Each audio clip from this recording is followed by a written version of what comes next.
Margaret Sullivan answered a simple newspaper ad for a mail-order bride, expecting to marry a humble shopkeeper in Montana. But the man waiting at the train station wore clothes worth more than her entire Boston tenement building. How did a desperate seamstress become the wife of the territory's wealthiest railroad tycoon, and what shocking deception brought them together? The factory whistle screamed like a dying animal, yanking Margaret Sullivan from dreams of warm bread and her mother's laugh.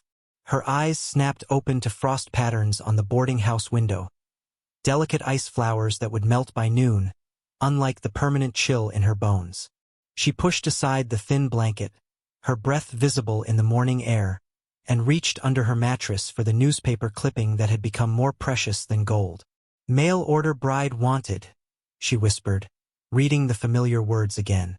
"Montana Territory. Respectable woman for immediate marriage. Room, board, and kind treatment guaranteed." Her roommate Sarah stirred in the other narrow bed, coughing that awful wet sound that meant the cotton fibers were already destroying her lungs. Margaret had counted. Sarah was the third roommate in 2 years to develop that cough. The factory was eating them alive, one breath at a time. Margaret dressed quickly in the dark, her fingers numb as she buttoned her one good dress. Navy wool, mended so many times the original fabric was more memory than reality. The other girls called it her Sunday dress, though she hadn't seen the inside of a church since her parents' funeral. God, it seemed, had better things to do than listen to the prayers of factory girls. The morning routine was automatic now. Splash of icy water on her face, quick braid of her auburn hair, and down the creaking stairs before Mrs. Henderson could demand this week's rent. Margaret had exactly $7 saved, enough for a train ticket west, if she skipped meals for the next 3 days. But first, she had to survive another shift at Morrison's textile mill. The December streets of Boston were rivers of slush and horse manure, the grand buildings of Beacon Hill mocking the hunched figures hurrying to work. Margaret joined the stream of women flowing toward the factory, their faces gray as the dawn sky. Some were mere children, others old before their time, all wearing the same expression of resignation. "You're dreaming again, Maggie?" said Alice, falling into step beside her. At 16, Alice was the youngest in their section, but the factory had already stolen the sparkle from her eyes. "I saw you reading that advertisement." "Maybe I am," Margaret admitted, dodging a puddle that would have soaked through her worn boots. "Would that be so terrible?" Alice grabbed her arm, forcing her to stop. "Montana? You might as well say you're going to the moon.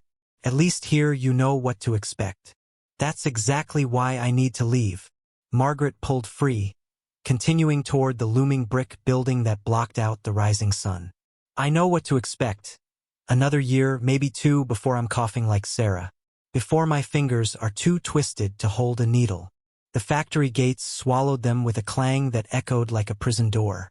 Inside, the air was thick with cotton dust that coated everything: machines, windows, lungs. The noise hit like a physical blow. Hundreds of power looms thundering in endless rhythm, spindles whirring, leather belts slapping against wheels. Margaret took her place at loom number 47, the beast that had claimed 2 of her fingernails last winter. 10 hours stretched ahead, 10 hours of watching threads blur into cloth, of jumping when the overseer's stick cracked against someone's station, of pretending not to notice when another girl fainted from hunger or exhaustion. By the lunch break, her decision was made. The factory's single window offered a view of smoke-stained sky as Margaret composed her reply to the advertisement. Her hands shook slightly. From hunger, exhaustion, or fear, she couldn't tell. The other girls thought she was writing to her fictional cousin in Providence, the one she'd invented to explain her occasional letters. "Dear Mr. Mackenzie," she wrote, the pen scratching against cheap paper. "I am writing in response to your advertisement for a mail-order bride. I am 24 years old, of good character, and experienced in household management." She paused, considering what else to say. Should she mention her education, cut short by her parents' deaths? Her skill with needle and thread? In the end, she kept it simple. Men seeking mail-order brides weren't looking for accomplished women. They wanted someone desperate enough to say yes. "I can be ready to travel within the week. Please advise regarding the arrangements." Sincerely, Miss Margaret Sullivan. The afternoon shift dragged endlessly. Margaret's mind wandered to Montana. Vast skies, clean air, a little house where she could breathe without tasting cotton. Maybe children someday with round cheeks and strong lungs. Even marriage to a stranger seemed preferable to slow death in the mill. The overseer's stick cracked against her loom, jolting her from daydreams. Keep your mind on your work, Sullivan, unless you want your pay docked again. That evening, Margaret mailed her letter at the post office, using coins that should have bought supper. The clerk, a young man with kind eyes, noticed her hesitation. "Important letter?" he asked. "Perhaps the most important of my life," she admitted. Walking back to the boarding house, Margaret felt something unfamiliar stirring in her chest. Hope, dangerous and delicate as the frost flowers on her window. She'd given herself a chance, however slim, at a different life. Now all she could do was wait. The reply came faster than expected. A telegram delivered just 4 days later. Mrs. Henderson's eyebrows shot up as she handed over the yellow envelope, clearly dying to know its contents. Margaret's fingers trembled as she tore it open. Proposal accepted, stop train ticket enclosed, stop expect you December 20th, stop Thomas Mackenzie. Tucked inside was a first-class train ticket to Silver Creek, Montana Territory. First class. Margaret had never even seen a first-class ticket before, let alone held one. The luxury seemed almost obscene, surely a mistake. But the ticket was real, her name printed clearly on the expensive paper. Sarah was awake when Margaret climbed the stairs that night. Her coughing temporarily subsided. "You're leaving, aren't you?" she wheezed, seeing Margaret's face. "I heard Mrs. Henderson talking about a telegram." Margaret sat on Sarah's bed, taking her friend's cold hand. "Come with me. We'll find a way." "No." Sarah's smile was gentle. "This is your chance, Maggie. Take it. Live for both of us." The next week passed in a blur of preparations. Margaret sold everything she couldn't carry, her mother's tea set, her father's watch, even her winter coat. She would need money for the journey, for unexpected expenses. The other factory girls whispered behind their hands, but Margaret didn't care. In a few days, she'd be beyond the reach of their gossip. On her last night in Boston, Margaret sat by the window, watching snow fall on the gaslit street. Tomorrow she would board a train heading west, toward a man she'd never met, a life she couldn't imagine. Terror and excitement warred in her stomach. She touched the cameo brooch at her throat, her mother's wedding gift, the one thing she refused to sell. "I'm doing it, Mama," she whispered to the empty room. "I'm taking the chance you never had." As if in answer, the wind rattled the windows, carrying the distant whistle of a train. Somewhere out there, beyond the factories and tenements, beyond everything she'd ever known, a new life waited. All she had to do was find the courage to claim it. Margaret Sullivan, factory girl, would board that train tomorrow. But who would step off in Montana? The question both thrilled and terrified her. She fingered the first-class ticket again, wondering about the man who had sent it. Thomas Mackenzie. Even his name sounded solid, respectable. A knock at the door interrupted her thoughts. Alice stood in the hallway, clutching a small package. "I brought you something," she said, thrusting it forward. "For the journey." Inside was a pair of thick wool stockings and a small jar of preserves. "My mother made the jam," Alice explained. "She says Montana winters are fierce." Tears pricked Margaret's eyes.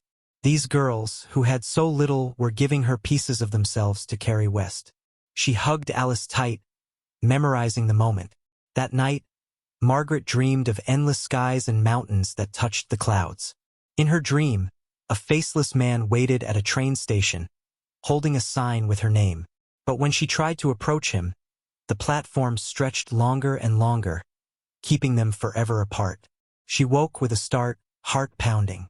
Through the window, the first hints of dawn painted the sky pink and gold. Today. The word echoed in her mind like a drumbeat. Today everything would change. Margaret dressed carefully in her traveling clothes, the navy dress, freshly pressed, and her mother's cameo. Her single carpetbag held everything she owned. 2 dresses, 3 chemises, stockings, a shawl, her Bible, and the precious jar of preserves. The first-class ticket was tucked safely in her bodice, close to her heart. The walk to the train station felt surreal. Factory girls streamed past her toward the mill, barely glancing at the woman walking against the tide. Did they see anything different about her? Could they tell she was escaping? North Station loomed ahead, its clock tower reaching toward the heavens. Steam from waiting trains mixed with the morning fog, creating an otherworldly atmosphere. Margaret's steps slowed as reality struck. She was really doing this, leaving everything familiar for a promise written in a newspaper. Inside the station, the world transformed. Ladies in fur coats glided past, followed by porters carrying mountains of luggage. Men in silk top hats read newspapers while sipping coffee from china cups. Margaret clutched her single bag tighter, acutely aware of her mended dress and worn boots. "May I help you, miss?" A uniformed conductor appeared at her elbow. Margaret showed him her ticket, half expecting him to laugh or say it was counterfeit. Instead, his demeanor changed instantly. "Right this way, madam. The Western Express departs from platform 3. Shall I take your bag?" "Madam." When was the last time anyone had called her that? The train wheels shrieked against frozen rails as Margaret pressed her forehead to the glass, watching Montana's mountains rise like jagged teeth against the pearl-gray sky. 3 days of travel had transformed her world from Boston's cramped streets to this endless wilderness. Her reflection in the window showed a stranger, eyes wide with wonder and fear, cheeks flushed from the heated car, auburn hair escaping its careful braid. "Silver Creek, next stop." The conductor's voice boomed through the first-class car, making her jump. Around her, elegant passengers gathered belongings without hurry. A woman in green velvet caught Margaret staring and smiled kindly. "First time in Montana, dear?" Margaret nodded, not trusting her voice. Her stomach churned with questions. What if Thomas Mackenzie took one look at her mended dress and sent her back? What if he was cruel? Old? Drunk? The newspaper advertisement had promised kind treatment, but promises were cheap as winter sunshine. The train slowed, steam hissing like angry snakes. Through the frost-laced window, Silver Creek emerged from the morning mist. A proper town with brick buildings, church spires, and streets lined with wooden sidewalks. Much larger than she'd imagined. Her heart hammered against her ribs as the platform came into view. And there he stood. Margaret's breath caught. The man holding a sign with Miss Sullivan, written in bold letters, was nothing like she'd pictured. Tall and broad-shouldered, he wore a coat that probably cost more than her yearly wages at the factory. Silver threaded his dark hair at the temples, and even from a distance, his bearing commanded attention. This couldn't be right. This man belonged in Boston's finest drawing rooms, not meeting a mail-order bride in Montana. The train lurched to a stop. Margaret's fingers fumbled with her carpet bag, suddenly aware of every mended seam, every worn spot on her dress. She stepped onto the platform, legs shaking, and the mountain air hit her like a slap, sharp, clean, scented with pine. "Miss Sullivan?" His voice was deep, cultured. Up close, she saw his eyes were the color of storm clouds, intense and searching. "I'm Thomas Mackenzie. There must be some mistake," she blurted, then immediately wished she could swallow the words. His eyebrows rose slightly. "You are Margaret Sullivan from Boston? You answered my advertisement." "Yes, but—" She gestured helplessly at his fine clothes, the obvious wealth in every detail from his gold watch chain to his polished boots. "Your letter said you were a shopkeeper." "I said I lived near the general store." A small smile played at his lips. "Which is entirely true. Shall we?" He offered his arm like a gentleman escorting a lady to the opera. Margaret hesitated, acutely aware of curious stares from other passengers. She was nobody, a factory girl with calloused hands and a single carpet bag. But she'd come too far to retreat now. She took his arm. A gleaming carriage waited beyond the station, pulled by matched black horses that tossed their heads impatiently. The driver tipped his hat as Thomas helped her up, his hand strong and steady at her elbow. The leather seats smelled of money and polish. I trust your journey was comfortable? Thomas asked as they rolled through town. The first-class accommodation was satisfactory? Margaret nearly laughed at the absurdity. Satisfactory? She'd felt like a princess, sleeping in a real bed, eating from china plates. It was more than I expected. Like everything else, it seems. Main Street bustled with morning activity. Shopkeepers swept sidewalks, women in fashionable coats browsed window displays, and men in business suits strode purposefully toward a massive stone building marked Mackenzie Railroad and Mining Company. Thomas followed her gaze. Yes, that's mine too. The carriage turned onto a tree-lined avenue where houses grew progressively grander. Margaret's confusion deepened into something close to panic. This was wrong, all wrong. She should demand to be taken back to the station, should. The carriage stopped before iron gates that swung open silently. Beyond them rose a mansion that belonged in a fairy tale, all towers and gables and windows that caught the morning sun like diamonds. Margaret's mouth went dry. Welcome to Mackenzie House, Thomas said quietly. A uniformed butler opened the carriage door. Margaret stumbled slightly as she stepped down, overwhelmed by the magnitude of her mistake. This wasn't just wealth, this was American aristocracy. Railroad money, mining money, the kind of fortune that built empires.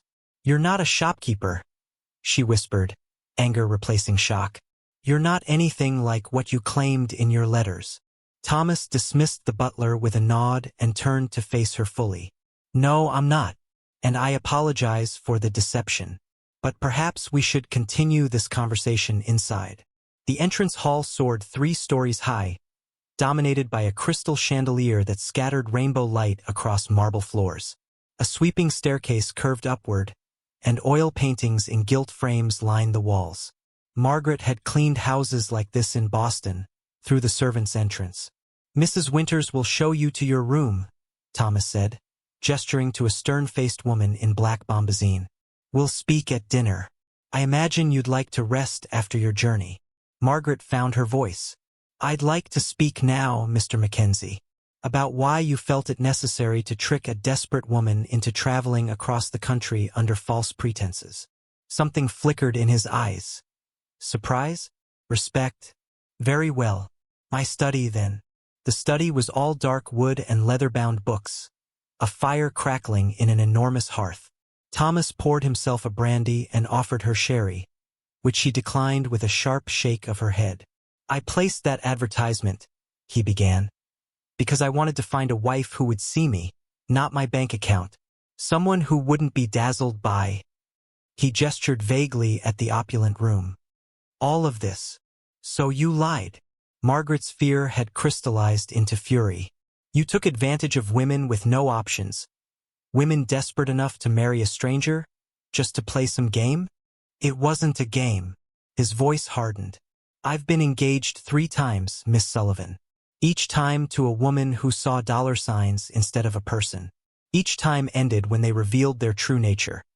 One tried to empty my accounts before the wedding. Another was found in a compromising position with my business rival.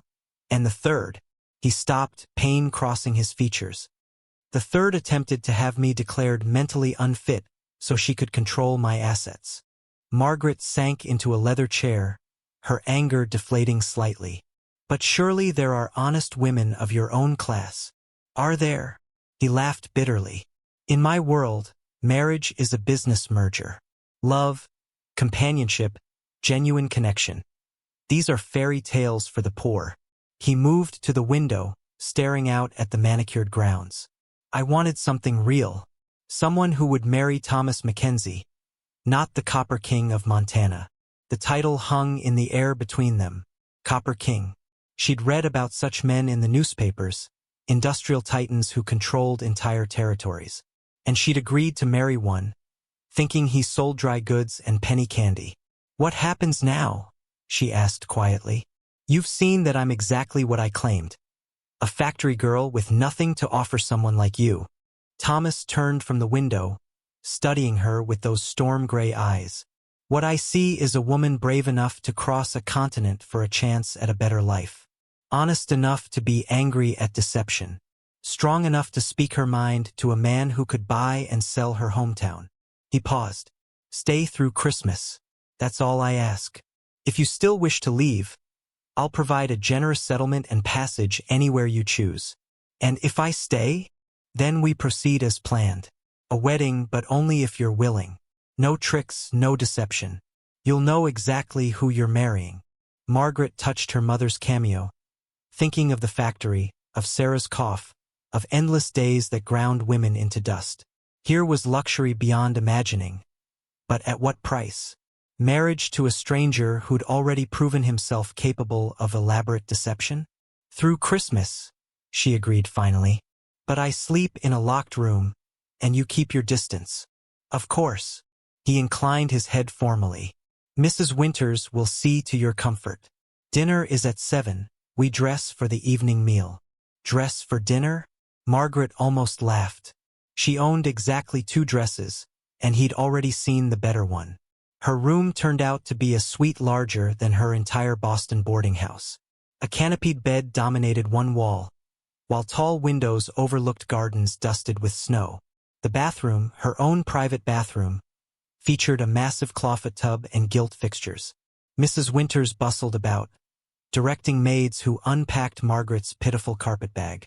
Mr. Mackenzie has instructed me to arrange a wardrobe for you, the housekeeper said, eyeing Margaret's worn dresses with polite distaste. The seamstress will arrive this afternoon for measurements. That won't be necessary, Margaret began, but Mrs. Winters cut her off. Mr. Mackenzie insists. You'll need appropriate attire for the Christmas ball, at the very least. Christmas ball? Margaret sank onto a velvet settee, feeling like Alice tumbling down the rabbit hole. This morning she'd been a factory girl. Now she was... What? A guest? A potential bride? A charity case? A maid appeared with tea service on a silver tray. Real silver, with delicate china cups painted with roses. Margaret's hands trembled as she lifted the pot. It was heavier than she expected, and she nearly dropped it. Allow me, miss, the maid said gently, taking over with practiced ease. Shame burned Margaret's cheeks. She didn't belong here, didn't know the rules of this glittering world. What was she thinking, agreeing to stay? Thomas Mackenzie might want a wife who saw beyond his wealth, but how could she ever be comfortable in this palace? The seamstress arrived precisely at 2, armed with fabric samples and fashion plates from Paris. Margaret stood like a mannequin as measurements were taken, overwhelmed by discussions of silk versus satin, bustles versus trains. The emerald velvet, I think, the seamstress declared, to complement your coloring, and the burgundy silk for Christmas dinner. This is too much, Margaret protested. I can't accept. Mr. Mackenzie's orders were quite specific, the woman replied firmly. You're to have everything necessary for your position. Her position. The words echoed as Margaret stared at her reflection in the full-length mirror. What exactly was her position? She wasn't his wife, wasn't even officially his fiancée. She was a guest who might disappear after Christmas, yet he was spending a fortune on gowns she might wear only once. By evening, Margaret's simple navy dress had been whisked away for freshening, and she found herself laced into borrowed silk the color of storm clouds. A maid arranged her hair in elaborate curls, fastening it with pearl-tipped pins that probably cost more than a month's factory wages. The dining room could have seated 50, but only 2 places were set at one end of the massive table. Crystal and silver gleamed in the light of 3 chandeliers. Thomas rose as she entered, approval warming his eyes. You look lovely, Miss Sullivan. Margaret's cheeks heated. She felt like an imposter playing dress-up, certain everyone could see through her disguise. The first course arrived, some sort of clear soup she didn't recognize, and she froze, confronted by an array of silverware that seemed designed for torture rather than eating. Thomas caught her hesitation. Without drawing attention, he selected his own spoon from the outside of the setting, giving her a subtle guide to follow. The gesture was surprisingly kind. Tell me about Boston, he said as they ate. Your life there. There's little to tell. My parents died 3 years ago, scarlet fever. I went to work at Morrison's textile mill to survive. She met his eyes defiantly. I'm not ashamed of it. Nor should you be. Hard work is admirable, regardless of the setting. He paused. What did you dream of before the factory? The question caught her off guard. I wanted to be a teacher. I'd completed normal school, had a position waiting, but… She shrugged. Death has a way of changing plans. They talked through 5 courses, and Margaret found herself relaxing despite the formal setting. Thomas was genuinely interested in her opinions, her experiences. He spoke of building the railroad, of labor disputes he'd settled fairly, of his vision for Montana's future. You're not what I expected, she admitted over dessert. Some French confection she couldn't pronounce but which tasted like clouds and chocolate. Nor are you. His smile was enigmatic. Most women in your position would be calculating how quickly they could secure my fortune. You look ready to bolt at any moment. The thought has crossed my mind, she confessed. This world, it's not mine. I don't know the rules, the expectations. I'm terrified I'll use the wrong fork and scandalize society. Thomas laughed. A rich, genuine sound that transformed his face. Society needs scandalizing now and then. Besides, I didn't advertise for a society wife. I advertised for a partner. After dinner, he showed her the conservatory. A glass palace filled with orange trees and exotic flowers that perfumed the air. Snow fell softly outside, creating a magical contrast with the indoor garden. My mother built this, Thomas said, touching an orchid's delicate petals. She came from humble beginnings too, a miner's daughter who married the man who would become the territory's first millionaire. She never forgot where she came from. Is that why you chose this method? To find someone like her? Perhaps. He turned to face her fully. Or perhaps I'm simply tired of emptiness in a house built for family. Tired of conversations that never venture beyond gossip and fashion. Tired of… He stopped abruptly. Forgive me. I'm being maudlin. Margaret surprised herself by touching his sleeve. It's the most honest you've been since we met. Their eyes locked, and for a moment, the air between them charged with possibility. Then Thomas stepped back, the moment broken. It's late. You must be exhausted from your journey. Back in her suite, Margaret unpinned her hair and stared at her reflection. The elegant woman in the mirror bore little resemblance to the factory girl who'd boarded a train in Boston. But underneath the silk and pearls, she was still Margaret Sullivan. Still uncertain, still afraid, still wondering if she'd made the biggest mistake of her life. A soft knock interrupted her thoughts. A maid entered with a tray of hot chocolate and a folded note. Miss Sullivan. The note read in bold handwriting. Thank you for giving me a chance. T.M. Margaret touched the heavy paper, tracing the words with her fingertip. Thomas Mackenzie was offering her a world beyond her wildest dreams. But at what cost? Could she truly be mistress of this grand house? Wife to one of the territory's most powerful men? Or would she always feel like an interloper, forever looking over her shoulder for the moment when everyone realized she didn't belong? Snow continued falling outside her window, blanketing the gardens in pristine white. Somewhere in the house, a clock chimed midnight. She had until Christmas to decide her fate, to choose between the familiar misery of the factory and the terrifying possibility of happiness in this gilded cage. Tomorrow would bring new challenges, new revelations. But tonight, Margaret Sullivan fell asleep in a feather bed, her dreams filled with orange blossoms and storm-gray eyes, wondering if fairy tales might sometimes come true, even for factory girls brave enough to answer an advertisement in a newspaper. The china plate felt heavier than a week's worth of laundry in Margaret's hands. She'd never eaten off anything so fine. Back in Boston, they used tin plates that clanked against wooden tables. Now she sat in a dining room bigger than her entire boarding house, while servants in crisp uniforms moved silently around her like ghosts. You haven't touched your food, Thomas said, his voice carrying across the long table. He sat at the far end, looking more like a king than a man who'd written those simple letters about wanting a companion. Margaret forced herself to take a bite of the fancy meat on her plate. It melted in her mouth, nothing like the tough scraps she'd boiled back home. It's very good, she managed.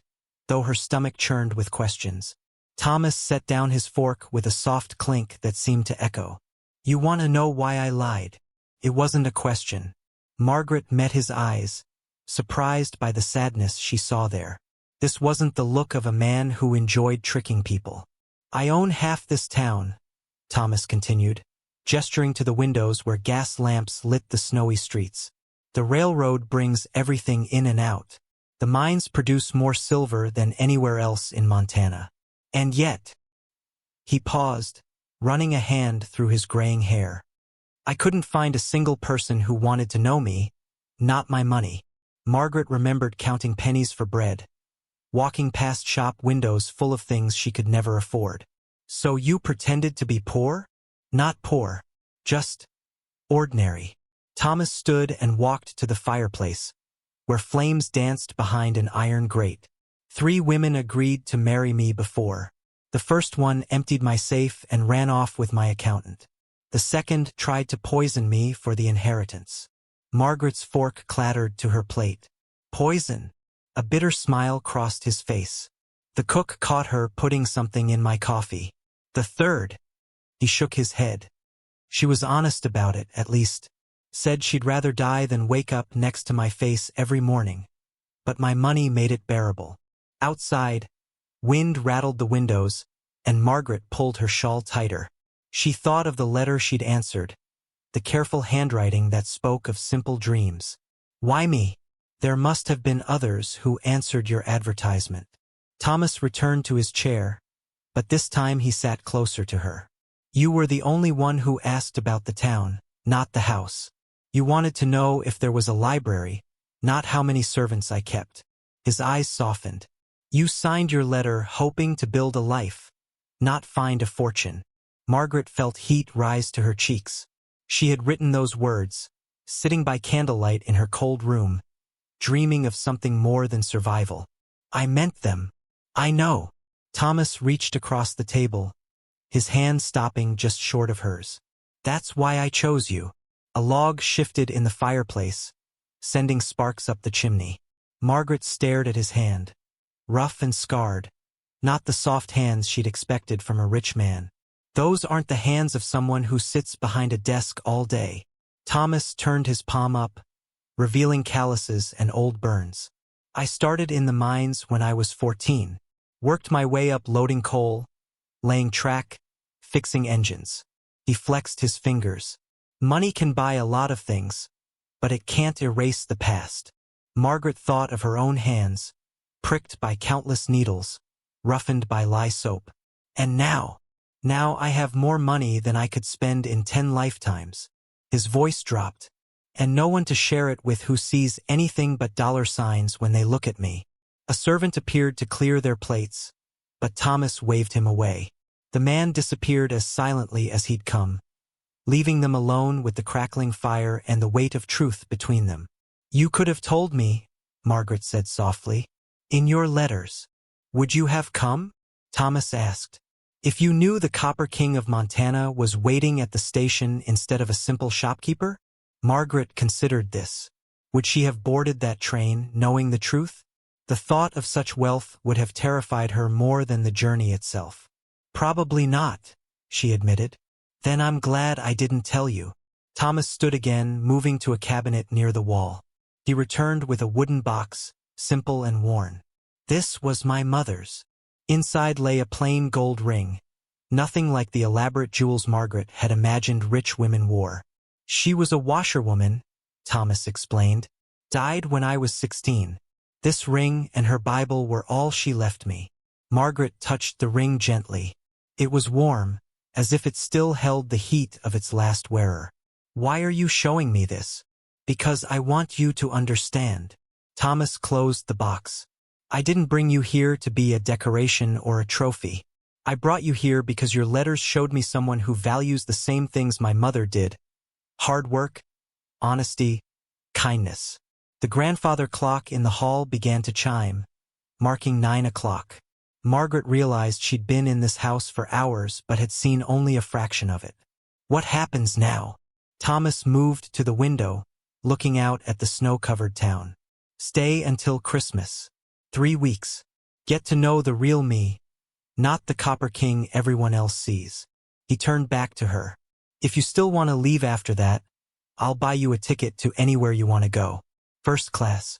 With enough money to start fresh. Margaret stood, her legs shaky after sitting so long. She joined him at the window, looking down at Silver Creek. Horse-drawn carriages moved through the streets, their lanterns like fireflies in the dark. Somewhere out there, a train whistle blew, the same sound that had carried her hopes across the country. "And if I stay?" she asked. Thomas's reflection in the glass smiled, the first real smile she'd seen from him. "Then we get married like we planned. Only this time you'll know exactly who you're marrying." Margaret thought of her empty room in Boston, the factory whistle that ruled her days, the hollow feeling of going to bed hungry. Then she looked around this warm room, at the man who'd worked his way up from nothing, who kept his mother's ring in a simple wooden box. 3 weeks, she agreed. Thomas nodded, relief plain on his face. "I'll have Mrs. Henderson show you to your room. It's late, and you must be tired from your journey." As if summoned by magic, an older woman appeared in the doorway. Her kind face reminded Margaret of her own mother, dead these 3 years from consumption. "This way, miss," Mrs. Henderson said, picking up Margaret's small bag as if it weighed nothing. Margaret followed, but paused at the doorway. "Thomas."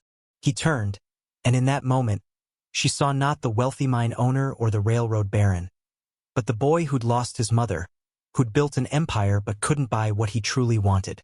"Thank you for dinner," she said simply.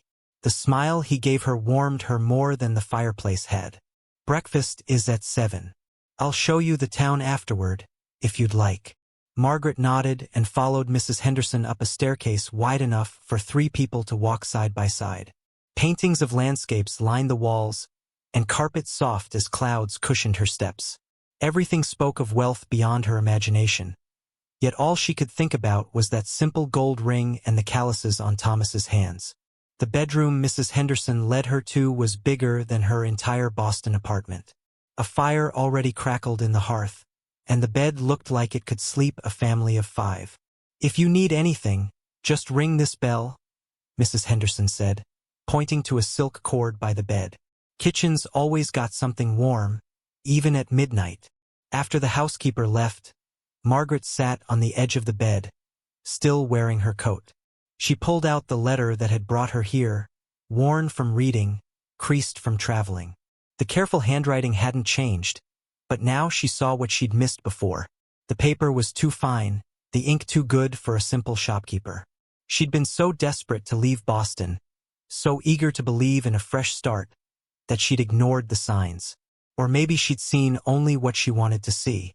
A knock at the door made her jump. "Come in," she called, expecting Mrs. Henderson. Instead, Thomas stood in the doorway, looking uncomfortable. "I forgot to give you this," he said, holding out another wooden box. "It's not. I mean, you don't have to." Margaret took the box, touched by his awkwardness. Inside lay a silver brush and mirror set, engraved with roses. "They were supposed to be a wedding gift," Thomas explained. "I bought them before you arrived. You should have them now, whether you stay or not." The silver felt cool in her hands, heavier than anything she'd ever owned. "I don't know what to say." "Say good night," Thomas suggested. "Everything else can wait until morning." After he left, Margaret unpacked her few belongings. Her spare dress looked shabby hanging in the massive wardrobe. Her mother's old Bible seemed small on the bedside table. But when she finally lay down in the enormous bed, pulling quilts that felt like clouds around her, she realized something. For the first time since her parents died, she felt safe. Not because of the locks on the doors or the servants downstairs, but because Thomas Mackenzie, the Copper King of Montana, had calluses on his hands and kept his mother's ring in a simple wooden box. 3 weeks, she thought, as sleep claimed her. 3 weeks to learn the truth behind the title. Outside, snow continued to fall, covering the town in white, hiding the muddy streets and smoke-stained buildings. Like Thomas himself, Silver Creek had layers that would take time to uncover. And Margaret Sullivan, former seamstress from Boston, had 3 weeks to decide if she wanted to dig beneath the surface or take the first train back to everything she knew. The choice, like the snow, would wait until morning. Behind the general store's dusty window, a woman in black watched Margaret pass by for the 3rd time that morning. The December air bit through Margaret's wool coat. One of several Thomas had insisted she borrow from storage, but she hardly noticed. Her mind buzzed with yesterday's tour of Silver Creek, where every other building seemed to bear the Mackenzie name. "Lost, dear?" The woman's voice cut through the morning quiet like shattered glass. She stood in the store's doorway now, her morning dress rustling like dead leaves. Margaret stopped, grateful for any interruption to her confused thoughts. "Just exploring, ma'am." "Ma'am." The woman's laugh had edges sharp enough to cut. "How quaint. I'm Eleanor Hartley, and you must be Thomas's latest investment." The word hung in the cold air. Margaret straightened her spine, a habit from years of facing Boston society ladies while delivering their dresses. Margaret Sullivan, his fiancée. Eleanor's painted lips curved into something that wasn't quite a smile. "Of course you are. Come inside, dear. The wind's picking up, and we wouldn't want you catching your death." She paused, eyes glittering. "Not yet, anyway." The store's warmth hit Margaret like a wall. Familiar smells of coffee beans and leather mixed with Eleanor's heavy perfume, creating an atmosphere thick enough to choke on. Barrels of flour and sugar lined the walls, while glass jars of candy caught the lamplight. "Tea." Eleanor moved behind the counter with practiced grace. Without waiting for an answer, she poured 2 cups from a pot that seemed to materialize from nowhere. Margaret accepted the delicate china cup, noting how out of place it looked among the store's practical goods. "You know Thomas well?" "Better than most." Eleanor's rings clinked against her cup. "My sister was his first wife." The tea suddenly tasted bitter. Margaret set her cup down carefully. "Clara. He mentioned she passed away." "Mentioned?" Eleanor's eyebrows rose like dark birds taking flight. "How generous of him. Did he mention how she died?" Thomas had said consumption, that terrible disease that took so many. But something in Eleanor's tone made Margaret hesitate. "He said she was ill." "Ill?" This time Eleanor's laugh scraped like nails on slate. "Is that what he calls it now?" She leaned across the counter, close enough that Margaret could see the powder caked in her wrinkles. "Clara threw herself from Widow's Peak. Left a note saying she couldn't bear another day in that house." The store seemed to tilt. Margaret gripped the counter's edge. "That's not," he said. "Of course he did." Eleanor patted Margaret's hand with fingers cold as winter branches. "Thomas says many things. Did he tell you about the locked rooms on the 3rd floor? About why the servants won't go up there after dark?" Margaret pulled her hand away. She had noticed the 3rd floor, its windows dark even when the rest of the house blazed with light. Every old house has unused rooms. Unused? Eleanor's smile widened, showing too many teeth. Those rooms were Clara's. He locked them the day after she died. Keeps the key on that chain he wears, right next to his pocket watch. She tilted her head, studying Margaret like a cat watching a mouse. "Haven't you wondered why a man with a dozen servants answers his own mail? Why he writes his own letters instead of having his secretary do it?" The letters. Margaret thought of the careful handwriting, the personal details no servant would know. She'd thought it showed sincerity. Now doubt crept in like frost forming on glass. "He wanted privacy," Margaret said, but her voice sounded weak even to her own ears.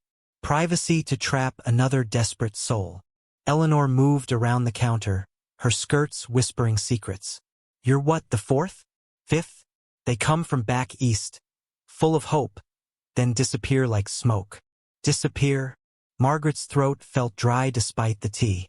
Eleanor waved a dismissive hand. "Oh, he doesn't kill them, at least I don't think so. But they leave. Always at night, always alone. He gives them money, of course. Thomas is nothing if not generous with his guilt payments." A customer entered, breaking the spell. Eleanor's demeanor changed instantly, becoming the cheerful shopkeeper greeting a regular. Margaret used the distraction to slip outside, her head spinning worse than after her first train ride.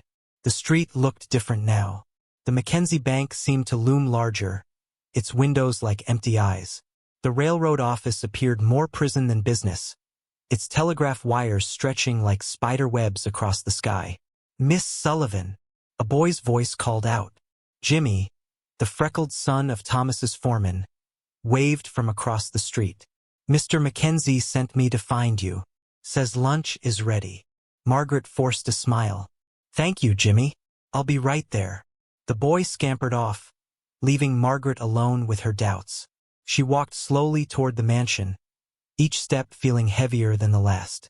The house rose before her like a beautiful trap, its windows reflecting the pale winter sun. Mrs. Henderson met her at the door, her usual warm smile in place. "There you are, miss. Mr. Thomas was worried you'd gotten lost." "Not lost," Margaret murmured. "Just learning my way around." Lunch waited in the small dining room, the one Thomas preferred for everyday meals. He stood when she entered, concern creasing his forehead. "You're pale. Is everything all right?" Margaret studied him as if seeing him for the first time. The kind eyes that crinkled when he smiled. The patient way he explained the town's history. The gentle manner with his servants. Could this man really hide such darkness? "I met Eleanor Hartley," she said, watching his face carefully. Something flickered in his eyes. Pain? Anger? Before his expression smoothed. "Ah, she told me about Clara." Thomas set down his napkin with deliberate care. "What exactly did she tell you?" "That Clara killed herself. That she jumped from Widow's Peak because she couldn't bear living here anymore." Silence stretched between them like a wire pulled tight. Finally, Thomas spoke, his voice low and tired. "Eleanor believes what she needs to believe." "What does that mean?" He stood, moving to the window that overlooked the garden. Snow had covered the rose bushes, turning them into white ghosts. "Clara was troubled long before she came here. Her family hid it well. The mood swings, the wild accusations, the days she wouldn't leave her room." Margaret remained silent, waiting. "I tried to help her," Thomas continued. "Brought in doctors from San Francisco, specialists from Chicago. Nothing worked. She became convinced I was poisoning her food, that the servants were spying on her." He turned back to Margaret, looking older than his years. "The night she died, she'd been calm for weeks. I hoped." "The locked rooms?" Margaret asked softly. "I couldn't bear to change anything. Her books, her clothes, her paintings. They're all still there." He touched the chain at his vest. "I keep the key to remind myself that sometimes love isn't enough." Margaret rose and moved closer to him. This near, she could see the silver threads in his hair, the deep lines around his mouth. "Why didn't you tell Eleanor the truth?" "Because she needs someone to blame, and I have broad shoulders." Thomas smiled sadly. "Besides, what good would it do? Clara is gone. Eleanor's anger keeps her sister's memory alive, even if it's twisted. But she's spreading lies about you. Let her." He reached out, then let his hand fall. "The truth has a way of surviving, Margaret. Like those roses out there. Buried under snow now, but come spring, they'll bloom again." A discreet cough announced Mrs. Henderson's presence. "Begging your pardon, sir, but the mining supervisors are here for the weekly meeting." Thomas nodded. "I'll be right there." He turned to Margaret. "We'll finish this conversation at dinner. There's more you should know." After he left, Margaret wandered the house with new eyes. She noticed things she'd missed before. The piano in the music room, covered but dust-free, as if waiting for someone to play it again. The bookshelves with gaps where volumes had been removed. The portraits in the gallery, including one of a young woman with Eleanor's sharp features but gentler eyes. Clara.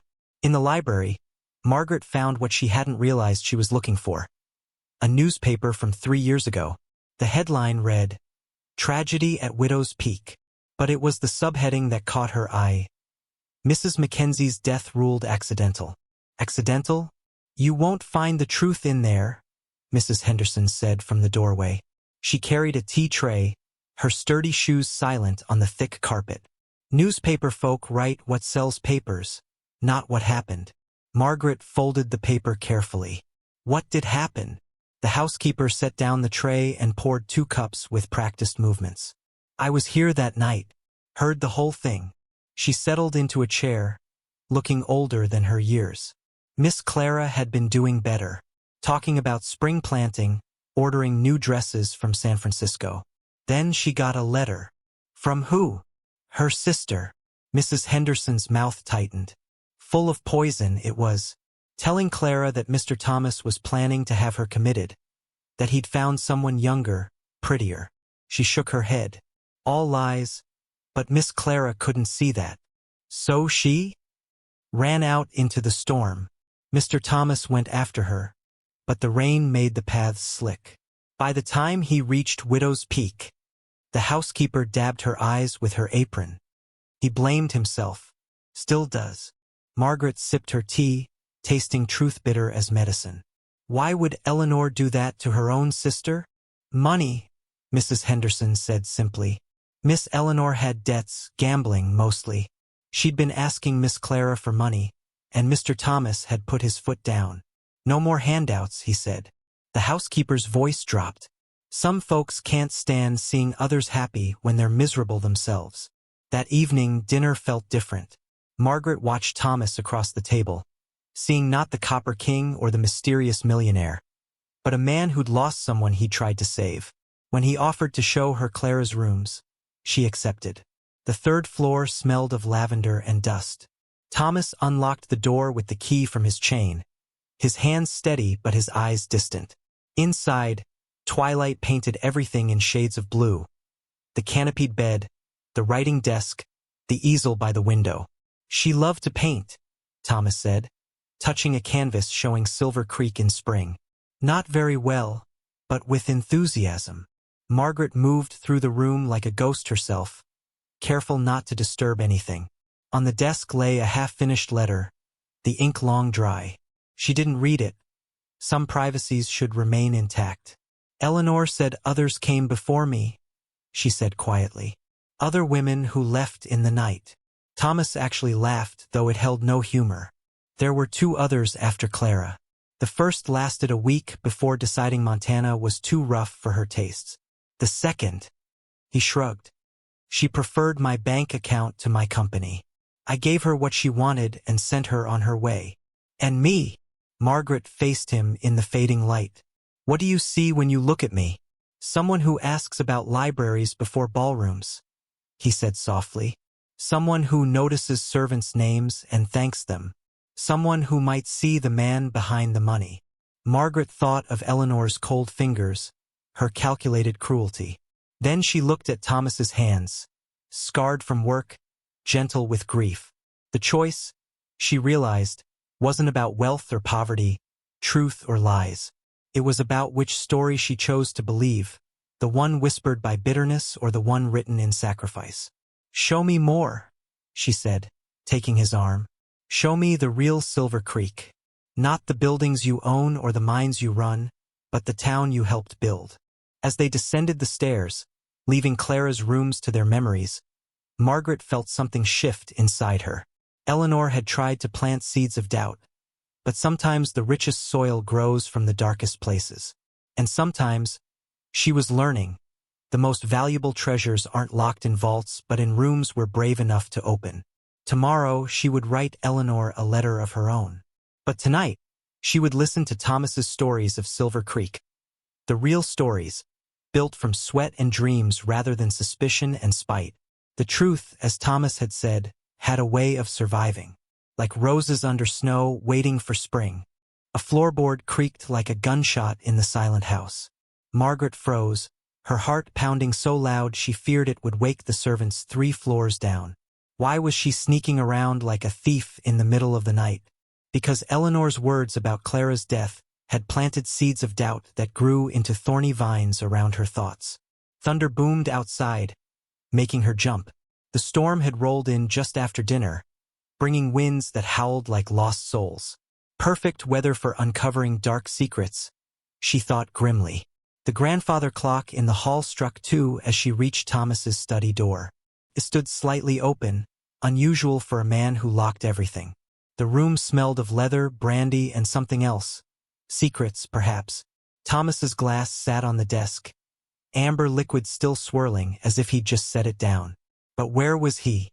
Margaret's bare feet made no sound on the thick carpet as she approached the desk. The locked drawer seemed to call to her, promising answers to questions she wasn't sure she wanted to ask. Her mother's voice echoed in her memory. Curiosity killed the cat, Maggie. But another voice, stronger now, whispered. Satisfaction brought it back. The hairpin felt clumsy in her trembling fingers. Margaret had never picked a lock before, but desperation made her bold. The mechanism clicked, loud as a rifle shot in the quiet room. She held her breath, waiting for footsteps, for discovery. Nothing came but another roll of thunder. The drawer slid open with a whisper. No bloody knife, no poison bottle, no confession of murder lay within. Instead, she found a stack of letters tied with blue ribbon. The top envelope bore Clara's name in flowing script, but the postmark date made Margaret's blood run cold. 3 months after Clara's supposed death. My dearest sister Eleanor, Margaret read by flickering candlelight. I write to you from San Francisco, where Thomas's kindness has given me a second chance at life. The shame of what I've done, stealing from the railroad to pay your debts, weighs heavily upon me. Thomas could have sent me to prison. Instead, he gave me money and a new name. Please forgive me for the pain I've caused. Interesting reading? The voice came from directly behind her. Margaret spun so fast she knocked over the candle. Darkness swallowed the room except for lightning flashes that painted Thomas's face in stark relief. He didn't look angry, worse, he looked disappointed. I had to know, she stammered, letters spilling from her shaking hands. Thomas bent to retrieve them, his movements slow and deliberate. You could have asked. Would you have told me the truth? A sad smile touched his lips. The truth? That I let everyone believe Clara died rather than face scandal? That I've been sending money to San Francisco every month to support a woman who betrayed me? He struck a match, relighting her candle. Yes, Margaret. I would have told you. She slumped into the leather chair, overwhelmed. Eleanor said you killed her sister. Eleanor believes what she needs to believe. Thomas settled on the edge of his desk, close enough that she could see the silver threads in his dark hair. Clara was drowning in debts, Eleanor's gambling debts. She took money from the railroad's payroll. When I discovered it, she begged me not to prosecute. So you helped her escape? I gave her a choice, prison or exile. His voice held no bitterness, only weariness. She chose San Francisco and a new identity. I told everyone she died of consumption to protect her reputation, and Eleanor's. Margaret's mind reeled. But why? After what they did to you? Thomas reached for the fallen portrait on his desk. Not Clara's image, but a faded photograph of a young couple in simple clothes. My parents came to America with nothing but hope. They died in a mining accident when I was 16, leaving me alone in a country that saw me as just another Irish immigrant. His thumb traced their faces. I know what it means to need a second chance. You're nothing like what Eleanor said, Margaret whispered. People see what they want to see. He set down the photograph. Eleanor sees a villain because it's easier than facing her own guilt. The town sees the Copper King because wealth is simpler to understand than complexity. His eyes met hers. What do you see, Margaret? Lightning illuminated the room again, and in that flash, she saw everything. The boy who'd lost his parents, the man who'd built an empire from grief, the heart that still knew how to forgive. I see someone who deserves better than a wife who sneaks around in the dark. Thomas's hand covered hers on the desk. Then perhaps we both deserve better than the lies between us. The storm raged outside, but inside the study, something shifted. Margaret felt the walls she'd built around her heart begin to crack. She'd come searching for a monster and found something far more dangerous. A good man. Tell me everything, she said. From the beginning. Thomas poured 2 glasses of brandy, handed her one, and began to speak. He told her about arriving in Montana with nothing but determination, about the silver strike that changed his fortune, about Clara's beauty that had blinded him to her character. He spoke of loneliness that money couldn't cure and dreams that had nothing to do with copper or railroads. As dawn approached, painting the sky pink beyond the study windows, Margaret understood why Thomas had lied in his advertisement. He hadn't been seeking a wife. He'd been seeking someone who could see past the Copper King to the man beneath. "I should have been honest from the start," he admitted as birds began their morning songs. "We've both been hiding," Margaret replied, thinking of her own secrets. The real reason she'd fled Boston, the debts that had driven her west. "Perhaps it's time we stopped." Thomas raised his glass. "To new beginnings? To truth," she countered, clinking her glass against his. The brandy burned her throat, but it was nothing compared to the fire of revelation burning in her chest. She'd come to Silver Creek as a mail-order bride, expecting servitude. Instead, she'd found something far more precious, a partner in truth. As servants began stirring in the house above, Margaret made a decision. No more locked drawers, no more midnight investigations. If she was going to stay, and she realized now that she wanted to, it would be as Thomas's equal, not his suspicious bride. "There's something I need to tell you," she began, ready to share her own truth about the debts and dangers she'd left behind in Boston. Thomas listened without judgment, and as the sun rose over Silver Creek, two people who'd started with lies finally found their way to honesty. The explosion shattered Christmas Eve like a mirror dropped from heaven. One moment, Margaret was watching Thomas hand out bonus pay to his miners, their children singing carols in the crisp mountain air. The next, the earth itself seemed to scream. The blast wave knocked Margaret backward into a snowbank. Her ears rang as she struggled to her feet. The peaceful scene transformed into chaos. Black smoke poured from the mine entrance like dragon's breath. Women shrieked names of husbands and sons. Children stood frozen, clutching Christmas oranges that suddenly seemed obscene in their cheerfulness. "Cave in!" The cry spread like wildfire. 12 men trapped. Thomas was already running toward the mine, tearing off his fine wool coat as he went. Margaret had never seen him move so fast. Gone was the careful businessman. In his place stood someone wild and desperate. "Get back!" the foreman shouted at Thomas. "The whole thing could come down." "Those are my men in there," Thomas growled, shoving past him. Margaret pushed through the crowd, her heart hammering against her ribs. She'd seen Thomas angry, sad, thoughtful, but never like this. His face was set like granite, his expensive clothes forgotten as he grabbed a shovel. "Form a line," he commanded, his voice carrying over the panic. "We need timber for supports. You get the doctor. You bring water and bandages." The miners hesitated. Here was their boss, the richest man in Montana, ready to dig with his bare hands.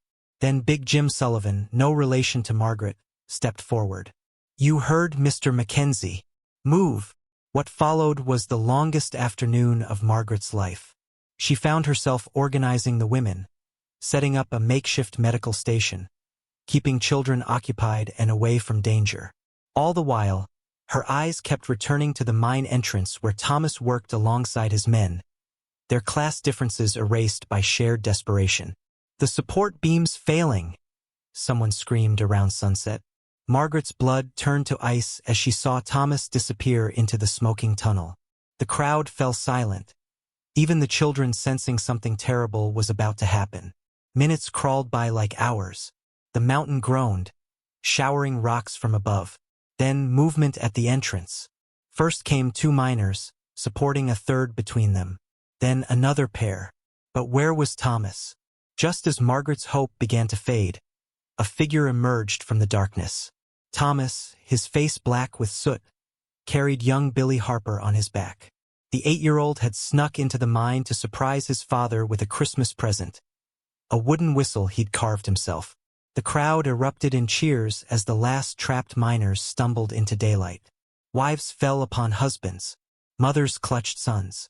But Margaret saw only Thomas, who had collapsed to his knees in the snow, coughing black phlegm. She was at his side in an instant. "You fool," she whispered, tears cutting clean tracks down her dusty cheeks. "You beautiful, reckless fool."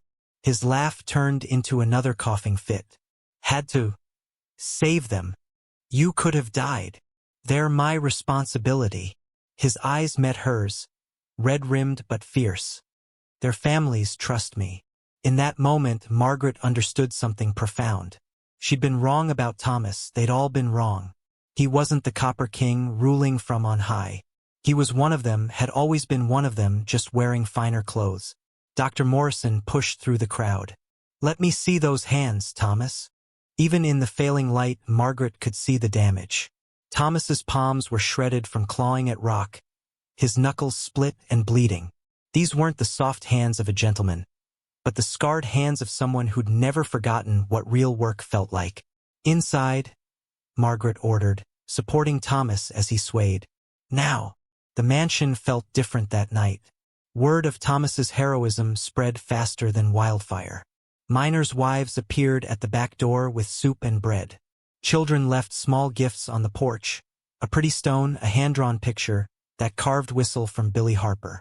Margaret cleaned Thomas's wounds by firelight in his study, the same room where she discovered his secrets just last night. How much had changed in 24 hours? Hold still, she murmured, dabbing whiskey on a particularly nasty cut. He hissed through his teeth. That burns worse than the rockfall. Baby. But her touch was gentle as she wrapped clean bandages around his palms. Why did you go in there? You have foreman for this. Thomas was quiet for so long she thought he might have fallen asleep.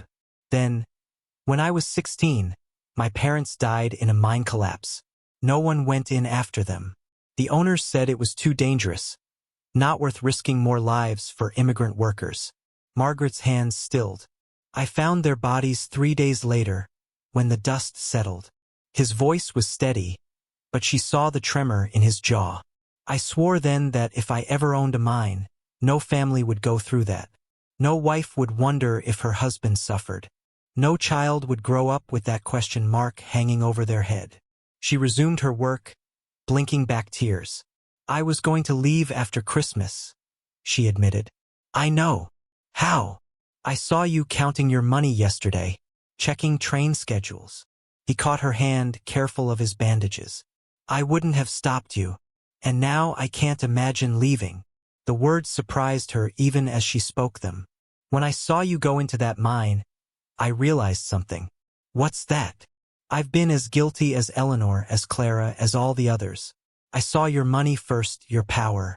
I missed the man who reads poetry at midnight, who knows every worker's name, who risks his life for people society says don't matter. Thomas pulled her close, his soot-stained shirt leaving marks on her dress. Neither cared. Stay, he whispered into her hair. Not because I'm rich or powerful, but because you're you, she finished.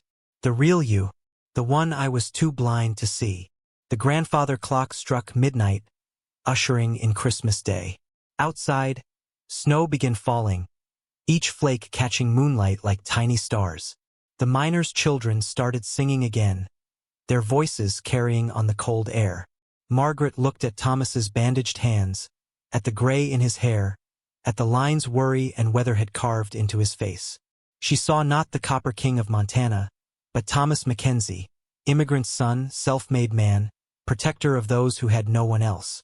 Merry Christmas, she whispered, kissing his forehead. Best one yet, he replied, pulling her closer. In the distance, church bells began to ring, calling Silver Creek to Christmas service.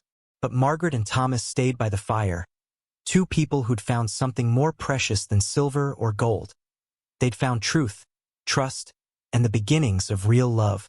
Tomorrow would bring questions, challenges, and Eleanor's inevitable return. But tonight, in the warm circle of firelight, with the scent of pine and the sound of carols drifting through the windows, they had everything they needed. The rescue would become legend in Silver Creek, the day the Copper King proved he was really one of them. But for Margaret, it would always be something more. The day she stopped looking for an escape and started building a home. As the fire burned low and Thomas dozed in his chair, exhausted from his heroics, Margaret made a silent promise. No more doubts, no more investigations, no more looking for reasons to leave. She would stand beside this complicated, courageous man, not as a mail-order bride, but as a true partner. The snow continued to fall, blanketing Silver Creek in white, covering the scars of the mine explosion, offering the gift of new beginnings. And in Thomas Mackenzie's study, two hearts that had started with deception finally found their way to truth. The door exploded inward, slamming against the wall with enough force to shatter the crystal vase on the entry table. Eleanor Hartley stood framed in the doorway, her usually perfect hair wild, her eyes blazing with something between grief and madness. "You've killed her!" she screamed, waving a crumpled telegram like a weapon. "Clara's dead. Really dead this time, and it's your fault." Margaret stepped between Eleanor and Thomas, her heart racing but her voice steady. In the week since Christmas, since the mine rescue, something fundamental had shifted inside her. She wasn't the frightened girl from Boston anymore. "Calm yourself, Mrs. Hartley," Margaret said, surprised by her own authority. "You're making a scene." Eleanor's laugh bordered on hysteria. "A scene? My sister threw herself into San Francisco Bay because this man," she jabbed a finger at Thomas, "abandoned her to shame and poverty." Thomas moved to speak, but Margaret held up her hand. No, this was her battle now. "Your sister," Margaret said carefully, "embezzled money from the railroad to pay your gambling debts. Thomas gave her a second chance instead of sending her to prison. If that's abandonment, then perhaps we need a new dictionary." The telegram fluttered from Eleanor's fingers as her face went pale. How do you know about that?" "Because unlike you, I asked for the truth instead of inventing my own." Margaret bent to retrieve the telegram, scanning its contents. Her stomach clenched. Clara was indeed dead, but not from suicide. Pneumonia, the telegram said.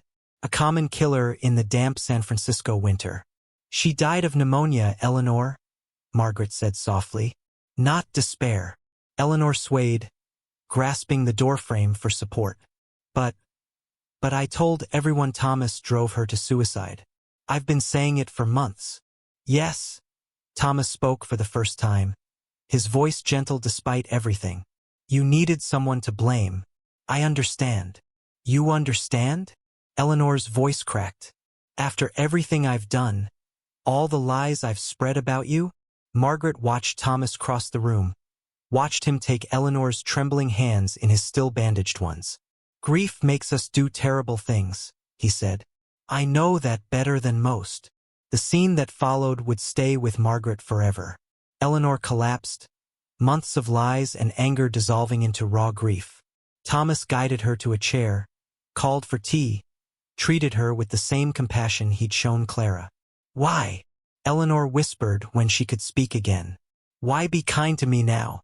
"Because," Margaret answered, understanding flooding through her. "That's who he is. That's who he's always been."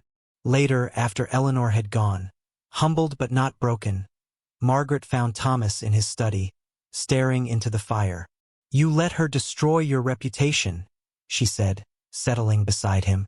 "Let the whole town think you drove Clara to suicide. Reputations can be rebuilt." He took her hand. "Eleanor needed her anger more than I needed my good name." Margaret shook her head in wonder.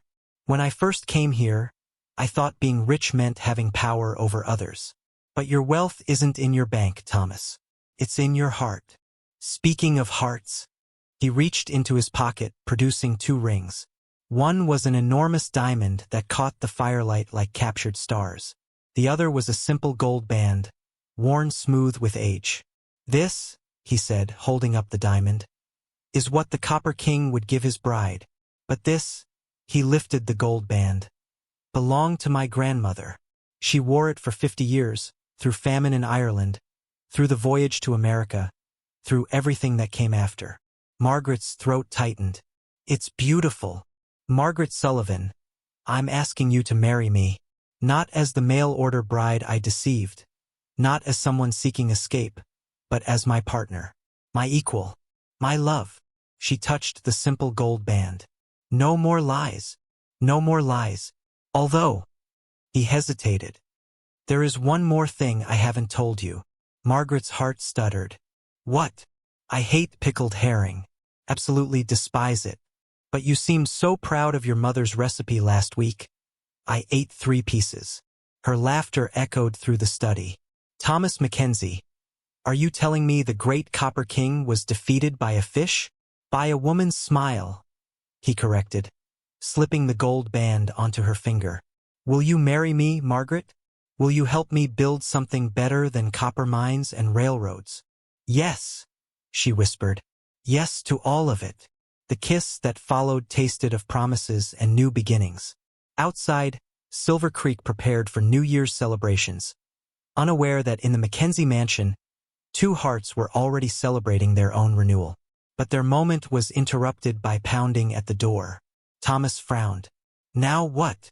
Margaret followed him to the entry hall, where Sheriff Watson stood, hat in hand, snow dusting his shoulders. Sorry to disturb you, Mr. Mackenzie, but there's trouble at the Henderson place. Banks trying to foreclose. Jim Henderson's locked himself inside with a shotgun. Says he won't let them take his family's home. Thomas was already reaching for his coat. On New Year's Eve, those vultures have no shame. Thomas. Margaret touched his arm. Let me come with you. He hesitated, then nodded. Partners. Partners. The scene at the Henderson farm was tense. Bankers huddled in the snow, sheriff's deputies fingered their weapons, and from inside came the sound of children crying. Jim Henderson's voice carried through the windows. I've got nothing left to lose. Jim, Thomas called out. It's Thomas Mackenzie. Let me help. Help? Came the bitter reply. Like you helped Clara? Everyone knows what you did. Margaret stepped forward before Thomas could respond. Mr. Henderson, I'm Margaret Sullivan. I'm going to be Mrs. Mackenzie soon, and I'd like to tell you what really happened with Clara. Silence from the house. Taking that as permission, Margaret raised her voice so everyone could hear. Bankers, deputies, the gathering crowd of townspeople. She told them everything. Clara's theft, Thomas's mercy, the truth about her departure to San Francisco. The man you think you know, she concluded, isn't real. The real Thomas Mackenzie saved 12 miners last week with his bare hands. The real Thomas Mackenzie forgave people who betrayed him. And right now, the real Thomas Mackenzie wants to help you keep your home. The door creaked open. Jim Henderson emerged, shotgun lowered. That true, Mr. Mackenzie? About Clara? Every word, Thomas confirmed. Now, about this foreclosure. What followed was a masterclass in negotiation. Thomas bought the Henderson debt on the spot, restructuring it into payments the family could manage. But he didn't stop there. Gentlemen, he addressed the bankers. I'm establishing a new policy. Any family facing foreclosure can apply for assistance through the Mackenzie Foundation. We'll review each case, provide legal help, restructure loans where possible. You can't save everyone, one banker protested. No, Thomas agreed, but I can try. As they rode home through the snowy streets, church bells began tolling midnight. New Year's Day, 1886, had arrived. You were magnificent, Thomas told Margaret. The way you stood up to Eleanor, the way you spoke to the crowd. I learned from watching you, she replied, though I still have questions. Such as, the Mackenzie Foundation? When did you establish that? His grin was boyish. About 30 seconds before I announced it. Partners. Partners, she laughed. Though perhaps we should discuss major financial decisions in the future? Absolutely. Right after we plan the wedding. The mansion glowed with light as they approached, and Margaret saw figures moving inside. Her heart sank. More emergencies? But when they entered, they found the house full of people. Miners and their families, shopkeepers, ranchers, even Eleanor Hartley, arranging flowers with trembling hands. Surprise! The shout nearly lifted the roof. Big Jim Sullivan stepped forward. We heard there's to be a wedding.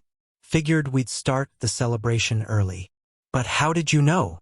Margaret asked, bewildered. Mrs. Murphy from the boarding house winked. In a town this size, news travels faster than those fancy telegraphs. What followed was the most unusual New Year's party Silver Creek had ever seen. The Copper King's mansion, usually so formal, rang with laughter and music. Children slid down the grand banister while their parents pretended not to notice. Someone produced a fiddle, and soon couples were dancing in the ballroom. Margaret found herself whirled from partner to partner. Miners with coal-stained hands, ranchers smelling of leather and sage, young Billie Harper standing on her feet to reach proper dancing height. "You've changed everything," Eleanor said when they found themselves alone by the punch bowl. "I came here tonight to apologize, but watching you, I think I came to learn."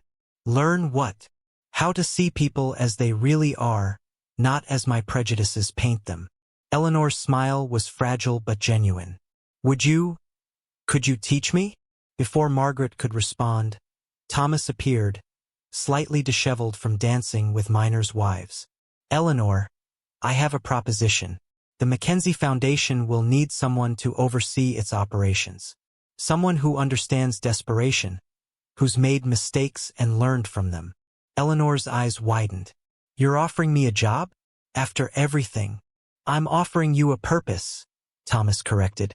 "What you do with it is up to you." As Eleanor struggled with tears, Margaret squeezed Thomas's hand. This was what she loved most about him, his ability to see potential where others saw only problems. The party continued until dawn, when the revelers finally departed, leaving the mansion strewn with evidence of joy. Margaret and Thomas stood on the front porch, watching the sunrise paint the mountains gold. "Quite a way to begin the year," Thomas murmured, pulling her close. "Quite a way to begin a life," she corrected. "Though I have one request." "Anything. No more pickled herring at the wedding?" His laughter echoed across the valley, rich and free. And in that moment, Margaret knew she'd found something rarer than gold, more precious than copper. She'd found home. "Stop the wedding!" The shout echoed through Silver Creek's small church like a gunshot. Every head turned as a stranger burst through the doors, mud-spattered and wild-eyed. Margaret's blood ran cold as she recognized him. Detective Pinkerton from Boston, the man hired by her creditors to hunt her down. The church erupted in whispers. Margaret stood frozen at the altar, her mother's wedding dress suddenly feeling like a shroud. She'd never told Thomas about the debts that drove her west, the forged signatures, the desperate choices that could land her in prison. "Margaret Sullivan," Pinkerton announced, striding down the aisle. "You're wanted in Boston for fraud, forgery, and theft. I'm here to take you back." Thomas stepped protectively in front of her, but Margaret placed a hand on his arm. "No more lies," she whispered. Then louder, "It's true." Gasps filled the church. Even Thomas looked stunned. "When my parents died," Margaret continued, her voice steady despite her racing heart, "they left nothing but debts. The landlord was going to throw me out. I forged my father's signature on loan documents, took money I couldn't repay. I fled west because prison seemed worse than becoming a mail-order bride." Pinkerton produced handcuffs. "Then you'll come quietly?" "She's not going anywhere," Thomas declared. "How much does she owe?" "With interest? $3,000. The amount drew whistles from the crowd, a fortune to most people in that church. Thomas reached for his checkbook, but Margaret stopped him. "No," she said firmly. "I won't start our marriage with you buying my freedom." She faced Pinkerton. "I'll go with you. I'll face what I've done." "Like hell you will," came a voice from the back. Big Jim Sullivan stood up, his mining helmet still dusty from the morning shift. "Mr. Pinkerton, how much is that reward you're getting for bringing her in?" Pinkerton shifted uncomfortably. $500. "And the rest goes to the creditors who hired you?" "That's right." Jim looked around the church. "Well then, folks, seems to me we've got a community matter here. This woman helped save our children during the mine collapse. She stood up to the bankers trying to foreclose on the Henderson place. She brought truth to this town when we were all believing lies." Mrs. Murphy from the boarding house stood next. "I've got $50 in the collection plate." "And I've got 30, called out Doc Morrison. One by one, the townspeople rose. Miners, shopkeepers, ranchers. People who had nothing in common except their respect for the woman who'd shown them Thomas's true character. Even Eleanor Hartley, sitting in the back row, opened her purse. Within 20 minutes, they'd raised $2,000. The church had become something more than a wedding venue. It had become a courtroom where a community rendered its verdict. Thomas added the final $1,000, but not as charity. Consider it her first month's salary as director of the Mackenzie Foundation, he announced. A position she's more than earned. Pinkerton looked at the pile of money, then at the determined faces surrounding him. This is highly irregular. So is love, Margaret replied. So is forgiveness. So is community. The detective counted the money twice, signed a receipt, and handed it over. The debt is paid in full. But Mrs. Mackenzie, you should know that running from problems rarely solves them. I'm not running anymore, Margaret said, taking Thomas's hand. I'm building. As Pinkerton left, Reverend Mills cleared his throat. Well, now that's settled. Shall we proceed with the wedding? Laughter replaced tension as everyone returned to their seats. But the ceremony that followed was different from the one they'd planned. It wasn't just a union of two people anymore. It was a community celebrating its own power to transform lives. Do you, Margaret Sullivan, take this man? Reverend Mills began. I do, she interrupted, earning chuckles. Sorry, Reverend. I've waited long enough. Thomas slipped his grandmother's ring onto her finger. With this ring, I thee wed, and with my worldly goods. We'll share them, Margaret finished, and put them to good use. Their kiss was interrupted by cheers that rattled the church windows. As they walked back down the aisle, Margaret noticed details she'd been too nervous to see before. Miners still wearing their work clothes, children fidgeting in hand-me-down Sunday best, women who'd walked miles from outlying ranches. These were her people now, her family. The wedding reception filled the mansion's ballroom, but it was unlike any society event Silver Creek had seen. Instead of a string quartet, they had fiddles and harmonicas. Instead of champagne, they had homebrewed beer and apple cider. Children raced through the halls while their parents pretended not to notice. Not quite what you expected when you advertised for a bride? Margaret teased as they shared their first dance. Better, Thomas replied, spinning her around. I advertised for a wife and got a partner, a teacher, a conscience. And I answered an ad for escape and found a purpose. She gestured to the crowd. Look at them, Thomas. 6 months ago, half these people thought you were a monster. Now they'd fight for you. They fought for you today, he corrected. You showed them who I really am, but more importantly, you showed them who they could be. As the afternoon wore on, Margaret found herself pulled aside by Eleanor, who looked transformed in a simple gray dress instead of her usual black. I have something for you, Eleanor said, producing Margaret's mother's cameo. I couldn't sell it. Every time I tried, I heard your voice talking about recognizing true worth. Margaret closed Eleanor's fingers around the brooch. Keep it. Let it remind you that change is possible. I don't deserve. None of us deserve grace, Margaret interrupted. That's what makes it precious. The party continued until sunset, when Thomas and Margaret finally escaped to the library. Through the windows, they could see lanterns bobbing as guests made their way home, their laughter carrying on the evening air. We should start the foundation's work tomorrow, Margaret said, already planning. The Henderson situation showed us how many families are struggling. Already thinking about work on your wedding night? Thomas teased. I'm thinking about our real fortune, she replied. Not the copper or the railroad, but the chance to make a difference. Thomas pulled her close. When I wrote that advertisement, I was trying to trick someone into seeing past my wealth. Instead, I found someone who showed me what wealth really means. A knock interrupted them. Young Billy Harper stood in the doorway, clutching something behind his back. Sorry to bother you, Mr. and Mrs. Mackenzie, but I made something. He produced a wooden carving, 2 figures standing hand in hand. It's you two. I used the wood from the mine supports you helped put up after the collapse. Margaret knelt to his level. It's beautiful, Billy. Thank you. Pa says you're going to help folks like us keep our homes. Is that true? Yes, Thomas answered. Your pa's going to help us figure out how to do it right. After Billy left, Margaret studied the carving. The figures were rough but unmistakable, one tall and broad-shouldered, the other smaller but standing equally strong. He sees us as equals, she murmured. That little boy sees what others missed. Children often see clearest, Thomas agreed. They haven't learned to be blinded by society's expectations. As night fell over Silver Creek, Margaret stood at the window, watching stars emerge above the mountains. The woman who'd boarded a train in Boston, desperate, deceived, and running from her past, was gone. In her place stood Margaret Mackenzie, partner in the territory's most powerful enterprise, director of a foundation that would change countless lives, and wife to a man whose true wealth lay in his heart. Regrets? Thomas asked, joining her at the window. Only that I didn't see the truth sooner. She turned to face him. I came here expecting servitude and found service.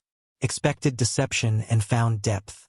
Expected to be owned and learned to be an owner, not of things but of purpose.